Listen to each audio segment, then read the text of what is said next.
convidá-los para uma leitura bíblica e em alguns minutinhos apenas fazer uma reflexão nesse texto bíblico que está no livro dos Salmos, Salmo 37. Quero ler talvez os 5 primeiros versos do Salmo 37 e já agradecer ao pastor Jeremias, agradecer a esta igreja pela liberdade, pedir a vocês que orem por nós. Nós precisamos muito da oração de cada um de vocês e de minha família, para que o Senhor nos conduza por caminhos retos e que a nossa vida sirva para o engrandecimento do reino de Deus na terra. Quantos acharam o Salmo, digam amém. Diz assim: não te indignes por causa dos malfeitores, nem tenhas inveja dos que praticam a iniquidade, porque cedo serão ceifados como a erva e murcharão como a verdura. Confia no Senhor e faze o bem, habitarás na terra e verdadeiramente serás alimentado. Deleita-te também no Senhor, e Ele te concederá os desejos do teu coração. Entrega o teu caminho ao Senhor, confia nele e Ele tudo fará. Amém? Será que a gente pode repetir esse verso 5 todos juntos? Vamos lá? 1, 2, 3. Entrega.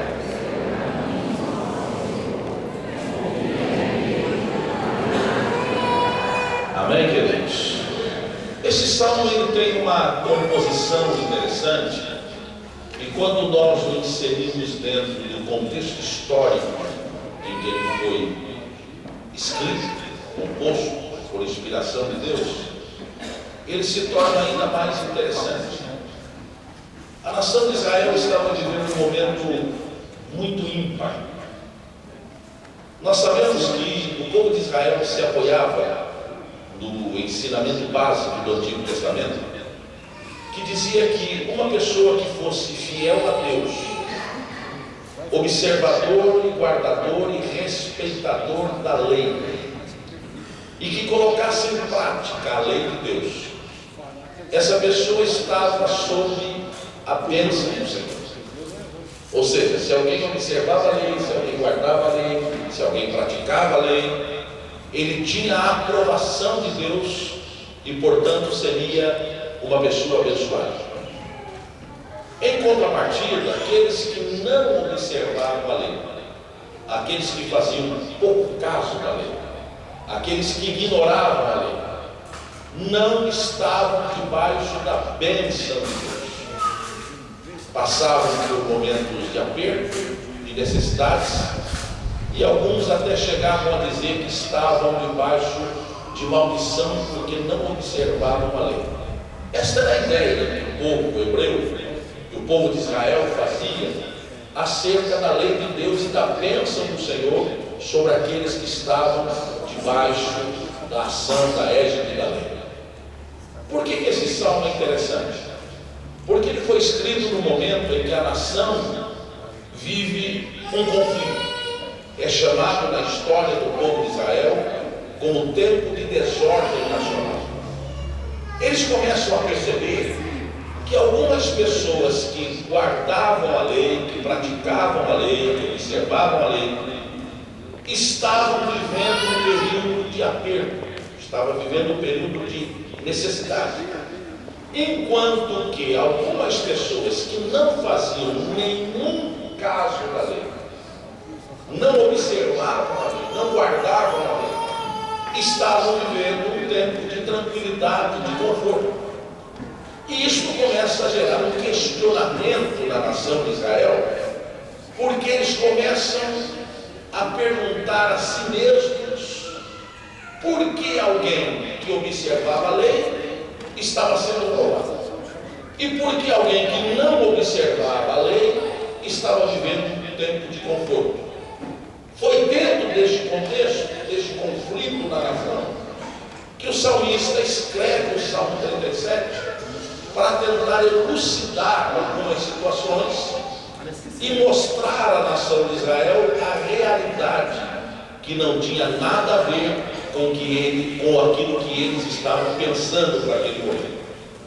E este salmo traz algumas informações preciosas.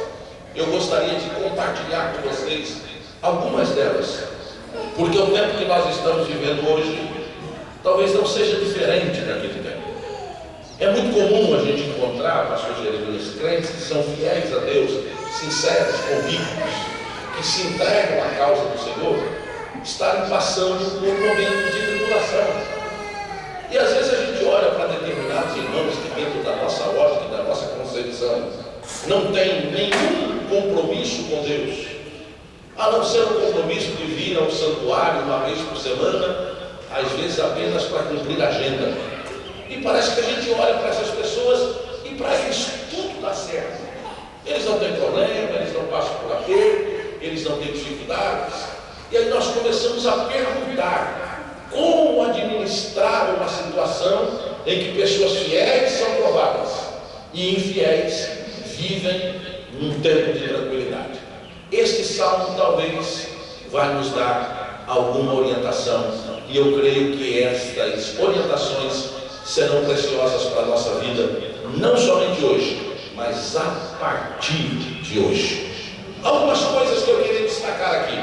Quando eu olho para este salmo, a primeira informação que eu tenho dele, que é o verso 1, ele diz o seguinte: não te indignes por causa dos malfeitores. Este verso, se nós fôssemos traduzido ao pé da letra da nossa língua portuguesa, já tem uma outra versão da Bíblia que apresenta esse verso de maneira um pouquinho diferente. Ao invés de dizer não te indignes, ele diz não te aborreça por causa dos maus. Uma outra tradução que seria aceitável aqui, e não se assustem, seria mais ou menos assim: olha, não te esquentes por causa das pessoas que prosperam em seus caminhos. O que esse primeiro verso quer nos dar? Qual é a informação que ele nos quer dar? Independente do momento que nós estamos vivendo, nós precisamos aprender a manter o nosso espírito quieto. Nós precisamos aprender em manter-nos em total tranquilidade, porque Deus tem o seu tempo, que às vezes não é o nosso tempo. O meu tempo não é o tempo de Deus, o seu tempo não é o tempo de Deus. E às vezes nós queremos cometer a loucura de induzir a Deus, achamos que podemos fazer isso, induzir a Deus para que Ele entre no nosso tempo, quando Deus quer que nós entremos no seu tempo. O que deve prevalecer na minha e na sua vida não é a nossa vontade, mas é a vontade de Deus através de nós. E aí nós entramos em conflito, porque nós achamos que Deus está tardando, nós achamos que Deus está longe de nós achamos que Deus não nos ouve, e aí o nosso espírito começa a ficar agitado. Se vocês observarem esse salmo e colocarem dentro do contexto histórico que eu falei em rápidas palavras, apenas uma pequena informação, a gente vai entender o seguinte: na verdade o povo de Israel não estava preocupado com os seus problemas ou com os seus apertos, mas eles estavam preocupados com a prosperidade dos outros. O que os incomodava não era a situação deles, não é o fato de eu estar passando por um tempo de aperto, mas a minha indignação é porque o meu irmão vive em total tranquilidade e conforto. E não é esta a ideia de Deus para nós, não é este o propósito de Deus para nós. Nós não temos que nos preocupar mais com as vitórias dos outros do que com os nossos próprios apertos. Nós precisamos entender que o plano de Deus é individual. Deus não atua na área de terapia de grupo. Deus trata com cada um de nós individualmente. Até numa mensagem que nós ouvimos ou pregamos, Deus trata conosco de maneira individual. Deus fala com você nesta manhã individualmente. Deus não nos reuniu aqui como se todos nós tivéssemos os mesmos problemas. Deus, sabedor que é de todas as coisas, Ele sabe que cada um de nós tem a nossa necessidade pessoal, a nossa necessidade particular. Mas o que me deixa encantado, e esta é uma das razões pelas quais eu adoro a Deus com a minha alma e com o meu coração, é que independente de nós termos aqui centenas de pessoas, cada uma com as suas necessidades individuais, o Senhor é poderoso para tratar de cada um de nós individualmente. E quando a reunião termina, a gente sai dizendo: Senhor, muito obrigado, o Senhor falou comigo nesta manhã. Então nós não podemos nos preocupar e nem tampouco perder o nosso sono, nem tampouco perder a nossa paz com a prosperidade dos outros. E nem tampouco devemos nos preocupar demasiadamente com situações que na verdade nem aconteceram. Eu tenho visto, tenho certeza, pastor Jeremias, que o senhor é um homem de Deus que cuida de pessoas, cuida de vidas. Eu acredito que o senhor vive isso no seu cotidiano. Pessoas que chegam para o senhor expressando uma necessidade ou uma ansiedade acerca de alguma coisa que ainda nem aconteceu. Olha, pastor, eu estou preocupado porque a empresa onde eu estou trabalhando, eu recebi a informação de que haverá uma demissão em massa. Pessoas serão demitidas. E eu estou apavorado com isso. Como é que eu vou fazer se eu for demitido? Aí a gente começa a conversar com a pessoa e diz: mas meu irmão, quem é que disse para você que haverá demissão na sua empresa? Ele diz: eu fui informado lá pelo guarda que cuida do portão de entrada da empresa, e eu cheguei lá ontem, e ele disse: olha meu amigo, vai haver demissão na empresa. Primeiro, qual é a autoridade que este guarda do portão, sem desmerecer a sua função, que é importantíssima, qual é a autoridade que ele tem, ou o conhecimento que ele tem, para trazer uma informação dizendo que pessoas serão demitidas? Pastor, mas eu ouvi dizer. Primeiro, você tem que saber de onde vem a notícia, se ela merece confiança, se ela tem confiabilidade. Segundo, procura saber se você está na lista dos que vão ser demitidos. Depois procura saber quando se dará a demissão. Aí você diz: pastor, mas o que isso tem a ver com o meu problema? Tem tudo a ver. Primeiro, você precisa saber se o seu nome está na lista dos demitidos. Se o seu nome está na lista, quando se dará a demissão? Vai acontecer no ano de 2019. O que você está perdendo sono agora, meu irmão? Daqui até lá, Deus é poderoso para fazer coisas extraordinárias que você nem imagina. E mesmo que você esteja na lista dos possíveis demitidos, e isso se dê na próxima semana, mantenha o seu espírito quieto, porque o Deus que cuidou de você até agora, Ele cuidará de você daqui por diante. O Deus que tem sustentado a sua vida até agora é o Deus que vai te sustentar daqui por diante.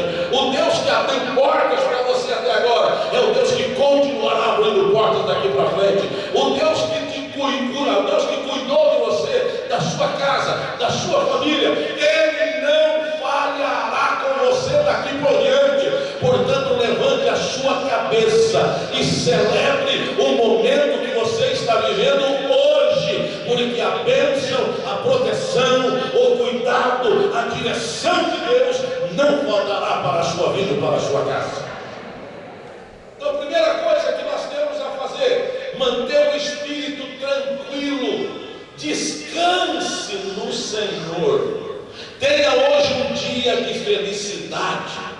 Curta o domingo com a sua família, com os seus amigos, com a sua igreja. Celebre o dia de hoje, porque o Senhor estará presente na sua vida no dia de amanhã. Celebre ao Senhor, porque o Deus que te trouxe com vida até aqui, alguém disse aqui nesta manhã que nós já recebemos uma grande bênção, que é o dom da vida, e a gente não para pensar nisso. Quanta gente deitou ontem e não levantou hoje pela manhã? não tiveram vida para tomar o café da manhã. E quantos tomaram o café da manhã e após o café da manhã perderam a sua vida? Você está aqui protegido pelo Senhor. Isto é a bênção de Deus. Mantenha o seu espírito quieto, descanse no Senhor. Será que você consegue dizer isso para a pessoa que está do seu lado? Diga aí, descanse no Senhor. Fique tranquilo. Celebre a bênção de Deus. Celebre o dom da vida. Celebre a provisão de Deus que Ele tem te dado até hoje e continuará dando daqui para frente. Quantos podem dizer amém? Segunda informação nesse salmo. O salmista diz: ó, não te indignes por causa dos malfeitores, nem tenha inveja dos que praticam a iniquidade, porque haverá justiça para eles. Verso 2. Verso 3 ele diz: confia no Senhor e faz o bem. Confiança total em Deus, não é parcial. Confiança total no Senhor. Quando nós aprendemos a confiar totalmente no Senhor, a nossa vida passa a ser abençoada. E confiar totalmente no Senhor não é quando as coisas vão bem, mas quando as coisas vão mal. Porque confiar em Deus quando a sua família está bem, quando os seus entes queridos desfrutam de perfeita saúde, quando não há problemas financeiros, quando na área de relacionamentos você está muito bem com as pessoas que lhe são próximas, quando você não tem nenhum problema de ordem espiritual. E quando eu falo problema de ordem espiritual aqui, eu não estou me referindo a pecados cometidos, eu estou me referindo àqueles momentos de baixa que a gente tem na vida espiritual. Todos nós passamos por isso. Momentos que a gente acha que não vale a pena, momentos que a gente acha que Deus está longe de nós. Ora, confiar em Deus quando tudo vai bem é fácil. Difícil é demonstrar confiança no Senhor quando nós estamos sendo provados.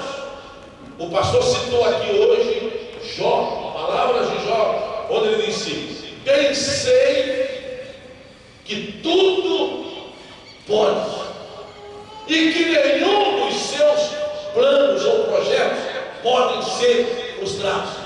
Mas quando foi que Jó disse isso? Capítulo 42 do livro de Jó.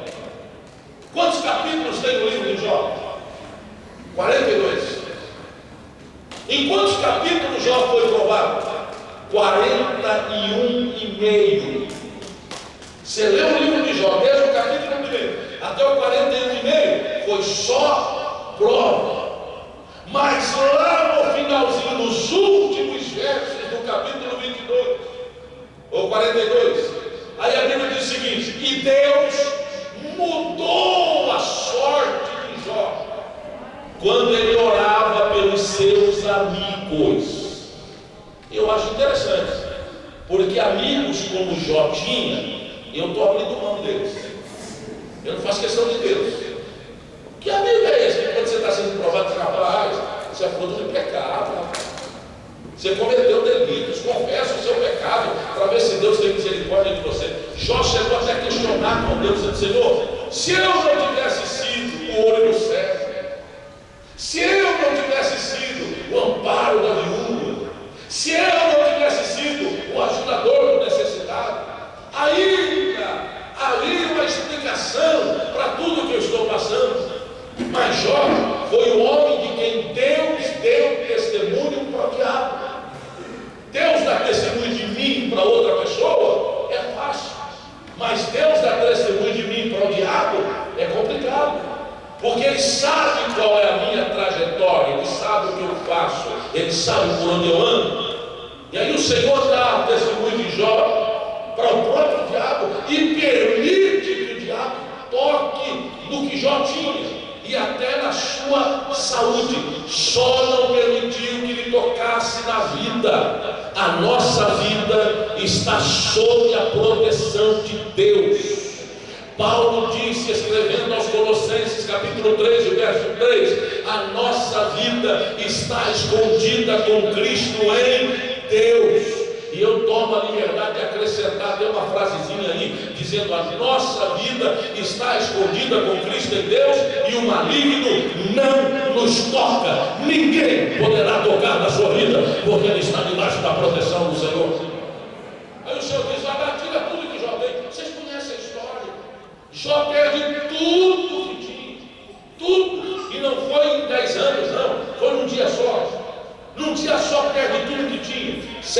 servas, animais, gado e por fim os seus filhos. E quando Jó recebe a última notícia que os seus filhos haviam morrido, Jó rasga os seus vestidos, lança-se no pó da terra, levanta a sua voz e diz: nu eu saí do ventre da minha mãe, e nu eu voltarei para lá. O Senhor deu, o Senhor tomou, glorificado seja o nome do Senhor. Quando a gente lê a oração do capítulo 19 do livro de Jó, uma das mais lindas de toda a Bíblia, eu costumo dizer que foi a oração da entrega, porque se você ler lá, você vai ver que nas entrelinhas, certamente Jó acrescentou alguma coisa, dizendo: Senhor, minha vida chegou ao fim, os meus amigos me abandonaram, as minhas servas não me ouvem, os meus criados não me atendem, a minha esposa está tão longe de mim, que até o meu hálito tem se tornado estranho a ela. Eu chego perto dela, dizem os historiadores, que a 10 metros de distância você sentiu o mau cheiro que exalava de Jó, porque Jó estava apodrecendo, literalmente vivo. E aí ele começa a fazer a oração, mas quando chega em determinado momento ele percebe que, embora Deus estivesse ouvindo a sua oração, talvez o diabo quisesse tirar proveito, dizendo: é isso mesmo, Jó, você está abandonado, esquecido por Deus. Aí ele muda o rumo da sua oração. Eu percebo, quando eu faço análise dessa oração, eu entendo que Jó dá uma paradinha, olha para um lado, olha para o outro, e diz: nem tudo está perdido. E sabe por que nem tudo está perdido? Porque eu sei que o meu Redentor está vivo, e que por fim ele se levantará sobre a terra, e ainda que os meus ossos sejam consumidos, eu ainda verei a Deus. Isto é confiança total no Senhor. E aí você lê toda a trajetória de Jó, quando a esposa de Jó diz a ele: Jó, amaldiçoa a Deus e morre. E eu já vi tanta gente criticar a pobre da esposa de Jó, meu irmão. Mas eu perguntaria: quem gostaria de ser esposa de Jó? Quem gostaria de estar na condição de esposa de Jó? O homem apodrecendo vivo. Quando ela diz: amaldiçoa o teu Deus, morre, existem duas maneiras de nós analisarmos essa sua expressão. Primeiro, ela queria ver o fim do sofrimento do próprio Jó. Eu não aguento mais ver você sofrendo, Jó. Na sua concepção é a seguinte: enquanto você estiver adorando a esse Deus, ele vai te sustentar vivo. Agora, viver vivo desse jeito, ou estar vivo desse jeito, não vale a pena. Então rompe logo o relacionamento com esse Deus e acaba com esse sofrimento. Mas ela queria também que o sofrimento dela acabasse, porque não estava sendo fácil estar ao lado de um homem naquela condição. Mas Jó, na sua inteira sensatez, ele olha para sua mulher e diz: mulher, não fale isso, não perca o juízo agora, não perca a sensatez agora. Como quem queria dizer: vamos aguardar um pouquinho mais. O Senhor nos deu um bem, não teria ele o direito de também nos dar o mal? Ainda que ele me mate, eu continuarei acreditando nele. Sabe o que eu entendo com a experiência de Jó? Escute: Deus está buscando pessoas que o sirvam por aquilo que ele é e não por aquilo que ele dá. Hoje existem pessoas fazendo troca com Deus. Eu te sirvo porque o Senhor me dá isso, e mais aquilo outro, então eu te adoro. Eu não sirvo a Deus por aquilo que Ele dá, eu sirvo a Deus por aquilo que Ele é. Se eu tenho saúde, Deus é Senhor. Se eu não tiver saúde, Ele continua sendo Senhor. Se eu tenho dinheiro, Deus é Senhor. Se me falta recursos, Deus continua sendo o Senhor. É isso que nós precisamos entender. E se você pode entender isso nesta manhã, levante o seu braço comigo e diga: tu és Senhor absoluto da minha vida. Mas aí Jó enfrenta tudo isso, e lá no finalzinho da vida de Jó, aí Deus muda a sorte de Jó quando ele orava pelos seus amigos. Capítulo 41 e meio, ou 42 e meio. Aí Deus muda, Deus chama Jó de Jó, vou mudar o seu estado. O que Deus fez? Devolveu tudo para Jó em dobro. Só não devolveu o número de filhos, que veio na mesma quantidade. Mas diz o texto que as filhas de Jó eram as mulheres mais formosas daquela época. Por isso que os nossos netos são formosos, pastor, bonito. A bênção de Deus. Se as mulheres eram as mais formosas que existiam, o Senhor disse: não vou dar novo, mas vou dar melhorado.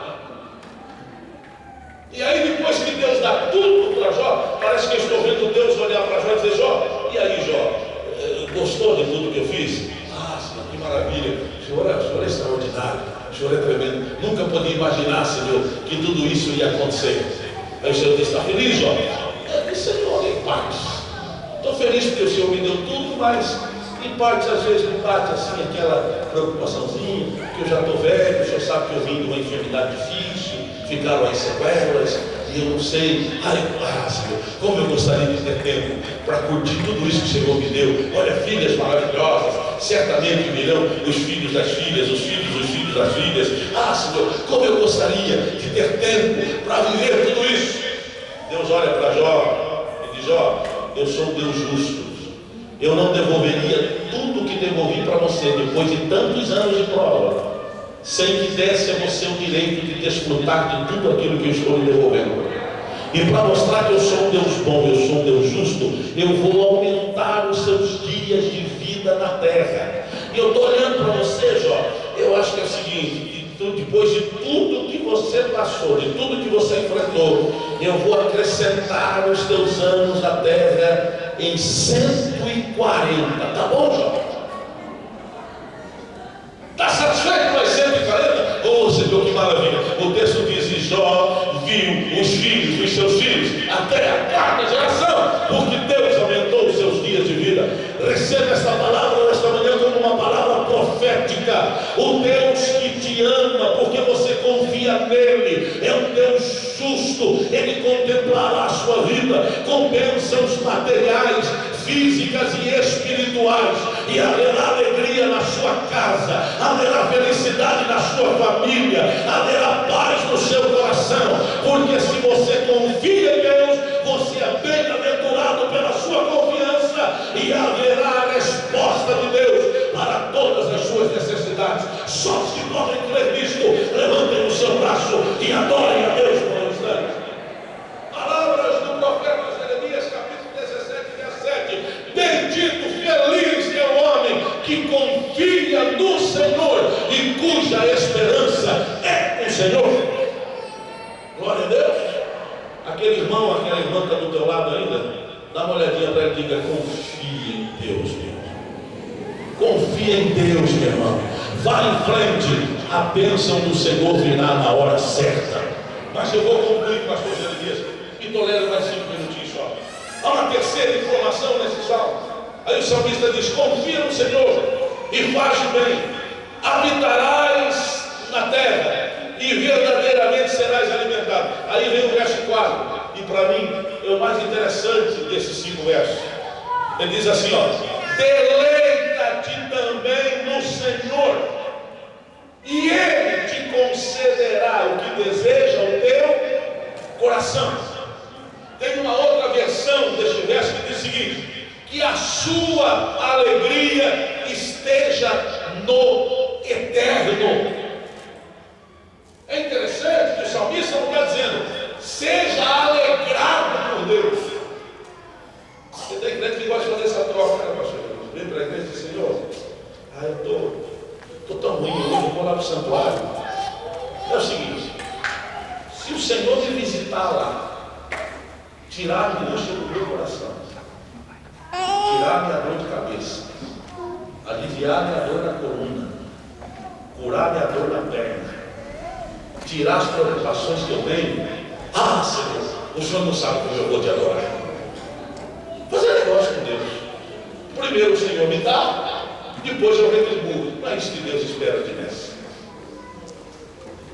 Vou fazer uma proposta para vocês. Se alguém pensa desse jeito, como eu citei agora, mude de pensamento a partir de hoje.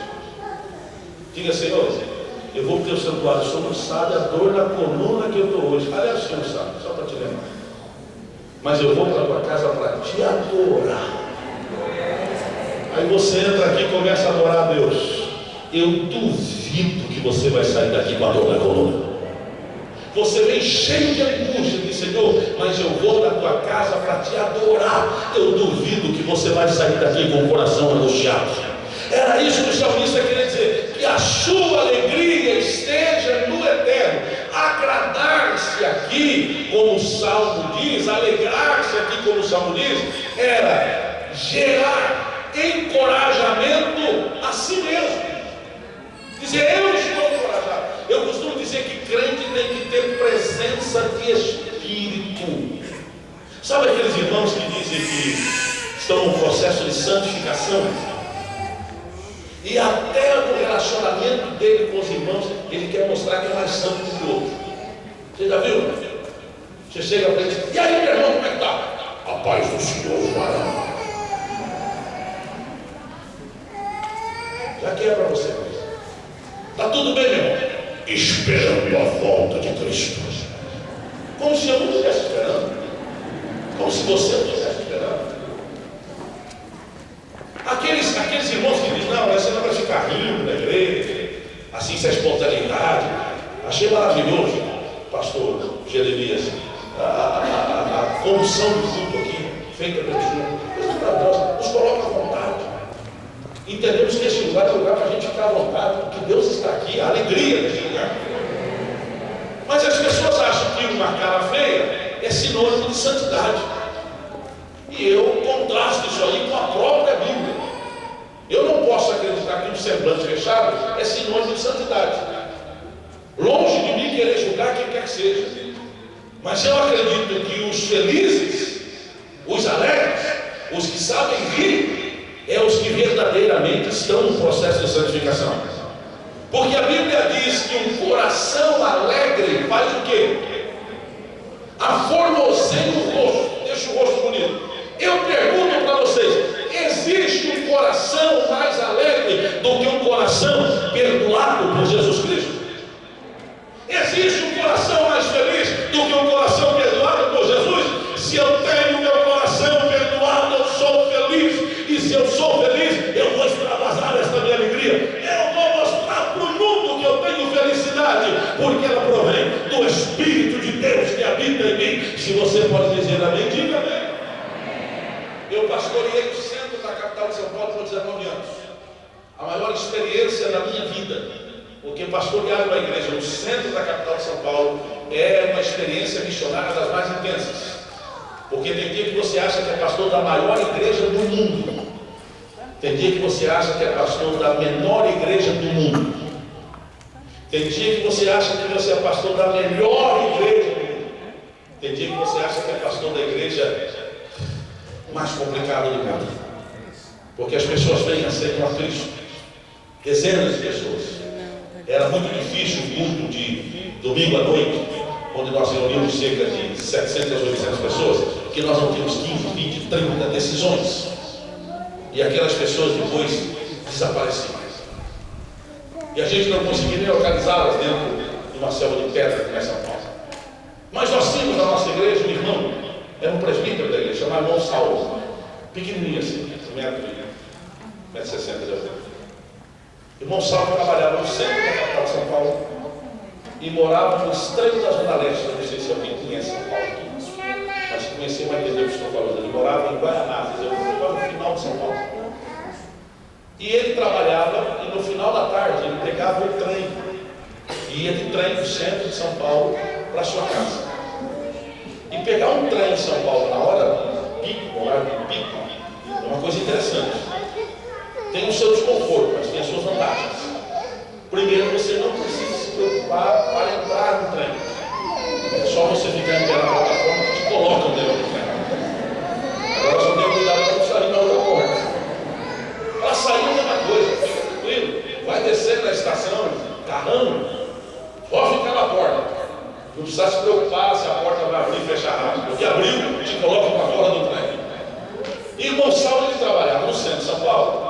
E ele é um evangelista por excelência, nunca vi. Ele entrava no trem, ele levava uma bolsinha, uma passinha dessa 007, que ele usava para trabalhar, onde ele levava o seu material de trabalho. Trabalhava a caráter no centro de São Paulo, para gravar. E quando ele entrava no trem no horário do pico, eles colocavam no fundo do vagão. Abria a pastinha, tirava uma Bíblia, fechava a pastinha, segurava com os joelhos para ninguém roubar, e começava a pregar a palavra de Deus do centro até Guaraná. Era a missão dele todos os dias. E o dia Gonçalo estava no trem, pregando. Ele é pequeno, mas fala forte. E de repente, lá no fundo do vagão, uma voz gritou e disse o seguinte: ei, crente, dá para calar a boca, crente? Ele assustou, mas continuou pregando. E a voz chegou mais perto um pouquinho: disse: ei, crente, dá para parar com essa sua ladainha aí, rapaz?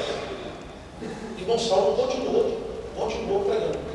A voz chegou mais perto um pouquinho, e a pessoa disse: ei, crente, põe preço na Bíblia que eu pago só para ver você ficar quieto. E ele continuou pregando, até que a pessoa se apresentou diante dele. Ele disse que era um homem de uns 2 metros de altura. Eu acho que é por causa da estatura dele, que todo mundo é muito alto. Mas que o homem era mais alto que ele, era mais alto que ele. Aí o homem parou na frente dele e disse: crente, quanto que é dessa Bíblia aí, que eu pago só para ver você ficar quieto e me deixar em paz? Gonçalo fechou a Bíblia, colocou os dedos entre as páginas para não perder o texto, olhou para o cidadão e disse: meu amigo, eu estou pregando a palavra de Deus, e quando eu estou pregando, eu não gosto de ser incomodado. Porque quando eu estou pregando e alguém me incomoda, eu fico nervoso. E eu nervoso sou perigoso demais. O homem olhou para ele e disse: você, com esse tamanhão todo, é perigoso? Que perigo você pode me oferecer? Ele disse: você acha que não posso oferecer perigo? Então se prepara aí, porque gente como você, o trato é na bala, meu. E enfiou a mão dentro do paletó. Quando colocou a mão no paletó, disse: pastor, foi só gente pedindo, pelo amor de Deus, não faz isso. Desviado, reconciliando com Cristo. Crente em pecado, pedindo perdão. Gente se jogando no chão. Ele diz: não, com você é na bala. O homem disse: não. Pegou, tirou a mão do bolso do paletó, com uma balinha de hortelã na mão, e deu para o cidadão e disse: vai chupando aí enquanto eu prego a palavra. Ele disse que o homem olhou para ele, não entendeu absolutamente nada, descascou a bala, colocou na boca e ficou escutando ele pregar. E ele foi pregando até Guaianás. Guaianás é o ponto final do ano. Ele disse: quando chegou em Guaianás, todo mundo desceu. Ele foi ajeitar sua Bíblia, ajeitar sua malinha, né? Fechou a bolsa, disse: pastor, eu fui descer. Quando eu cheguei na porta do trem, o homem estava parado na porta com as mãos no batente na porta. E eu olhei assim, vi os pés dele, levantei um pouco a cabeça, não tive coragem de encarar ele não. Ele disse: ei, crente, onde você vai? Ele disse: rapaz, eu estava pensando em descer. Eu também não tenho pressa, mas se der para descer agora, depois, eu não tenho pressa para chegar em casa. E o cidadão olhou para ele e falou assim: ô crente, você acabou comigo, não? Você viu o que você fez comigo? Eu um homem desse tamanho, você desse tamanho. Você acabou com a minha população. Gonçalo disse: meu amigo, eu queria pregar a palavra. A única coisa que eu queria era pregar a palavra. Só isso. Ele disse: pastor, quando eu disse isso, ele tirou a mão direita do batente da porta. Eu disse: Jesus, e agora? Seja como o Senhor quiser. Fechei os olhos, esperando a pancada. Ele disse que quando ele fechou os olhos, o homem colocou a mão no ombro dele e disse: sabe uma coisa, crente? Eu gostei de você. Você não podia falar um pouco mais desse seu Jesus para mim, não? Ele disse: só se for agora. Disse: pastor, eu sentei com ele no banco da estação de trem em Guaianazes e preguei a palavra para ele cerca de 40 minutos. Quando eu terminei, ele estava com os olhos banhados de lágrima e disse: meu amigo, eu quero receber esse seu Jesus para ser o meu Jesus também. Como é que eu faço? Ele disse: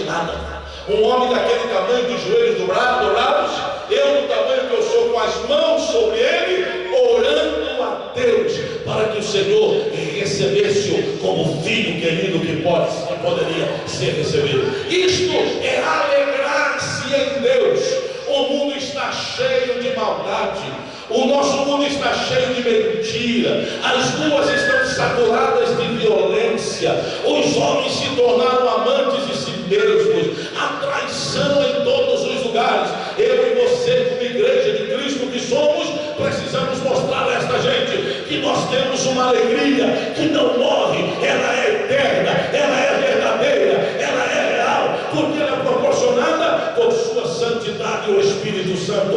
Alegre-se em Deus e Ele concederá o que deseja o teu coração. Amém? Eu vou encerrar.